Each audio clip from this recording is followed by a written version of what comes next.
कवितेचे नाव आहे उसाच्या फळात एक गर्भपात।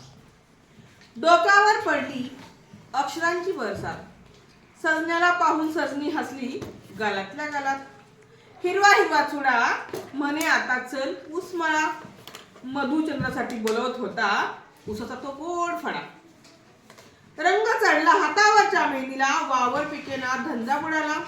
उचल म्हणे कोयता आता ऊस तोडायला, मनाचे हितगुज फळातच व्हायचे। नवेल्या दिवसात ध्येय होते उचल फेडायचे। अशातच ती राहिली गर्भवती, पायाखाली होती काळी माय माती। दिवस रात्र तोडायचे ऊस, उगवणार होती ममतेची पूस।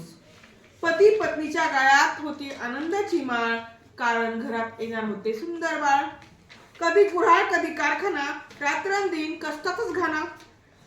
उसाच्या मोळीचा लागला तिच्या गर्भास मार, उसाच्या मोळीचा लागला तिच्या गर्भास मार। ती किंचाळली जोरात फार, फळ्यात झाली गर्भगळीत धरती। संपली तिची मातृत्व शक्ती, स्वप्न विखरलं तिचं उसाच्या फळात, उसाच्या फळात, उसाच्या फळात एक गर्भपात। धन्यवाद।